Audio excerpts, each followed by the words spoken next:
Hello, ഇന്ന് ഒരു അടിപൊളിയായിട്ടുള്ള ഒരു ബട്ടർ ടീ കേക്കാട്ടാ ഉണ്ടാക്കുന്നത്. അതിന് വേണ്ടിയിട്ട് ആദ്യം തന്നെ നമുക്കൊരു പാത്രം എടുക്കാം. അതിലേക്ക് മൈദ ഇട്ട് കൊടുക്കാം. ഇനി നമുക്കതിലേക്ക് ബേക്കിംഗ് പൗഡറും ബേക്കിംഗ് സോഡയും കൂടി ഇട്ട് കൊടുത്തിട്ട് നന്നായിട്ടൊന്ന് മിക്സ് ചെയ്തിട്ട് മാറ്റി വയ്ക്കാം. മറ്റൊരു പാത്രം എടുത്തിട്ട് ഇതിലേക്ക് 2 മുട്ടയാട്ടാ ഒഴിച്ചു കൊടുക്കണത്. ഇനി നമുക്ക് ഈ മുട്ട നന്നായിട്ട് ബീറ്റ് ചെയ്തെടുക്കണം. അങ്ങനെ മുട്ട നന്നായിട്ട് ബീറ്റ് ചെയ്തെടുത്തിട്ടുണ്ട് കേട്ടോ. ഇനി നമുക്കിതിലേക്ക് പൊടിച്ച് വെച്ചിട്ടുള്ള പഞ്ചസാരയായിട്ട് ചേർത്ത് കൊടുക്കണ്ടേ. കുറേശ്ശെ പൊടിച്ച് വെച്ചിട്ടുള്ള പഞ്ചസാര നമുക്ക് ചേർത്ത് കൊടുക്കാം. പൊടിച്ച് വെച്ചിട്ടുള്ള പഞ്ചസാര ചേർത്ത് കൊടുത്തിട്ട് നന്നായിട്ട് നമുക്ക് മിക്സ് ചെയ്തെടുക്കാം. ഇനി നമുക്കിതിലേക്ക് ബട്ടർ ചേർത്ത് കൊടുക്കാം കേട്ടോ. ആവശ്യത്തിനുള്ള ബട്ടർ ചേർത്ത് കൊടുത്തതിന് ശേഷം നമുക്കിത് വീണ്ടും നന്നായിട്ടൊന്ന് മിക്സ് ചെയ്തെടുക്കണം. ഇനി ഫ്ലേവറിന് വേണ്ടിയിട്ട് നമുക്കിനി എസൻസുകളാണ് ചേർത്ത് കൊടുക്കാനുള്ളത്. ഞാനിവിടെ വാനില എസൻസും പൈനാപ്പിൾ എസൻസാണ് ചേർത്ത് കൊടുക്കുന്നത്.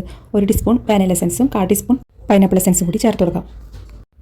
ഇനി നമുക്കിതിലേക്ക് നേരത്തെ നമ്മൾ തയ്യാറാക്കി വെച്ചിട്ടുള്ള മൈദയുടെ കൂട്ട് കുറേശ്ശെ ചേർത്ത് കൊടുത്തിട്ട് നന്നായിട്ട് മിക്സ് ചെയ്തെടുക്കാം. പൊടികളെല്ലാം ചേർത്ത് കഴിഞ്ഞപ്പോൾ ബാറ്റർ നമുക്ക് നല്ല കട്ടിയിലായിട്ട് കിട്ടിയിട്ടുള്ളത്.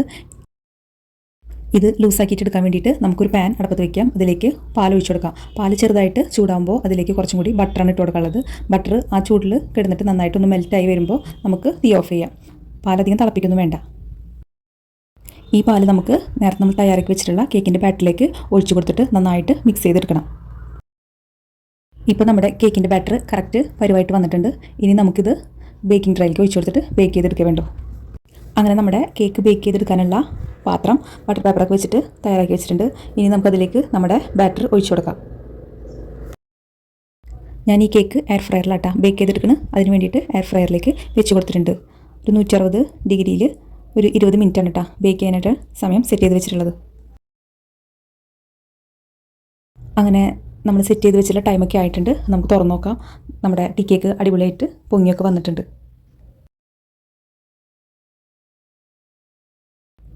വളരെ എളുപ്പത്തിൽ നമുക്ക് ചെയ്തെടുക്കാൻ പറ്റുന്ന ഒരു കേക്കിൻ്റെ റെസിപ്പി ആയിട്ടത്. അതുപോലെ തന്നെ നല്ല അടിപൊളി ടേസ്റ്റാണ് കേട്ടോ.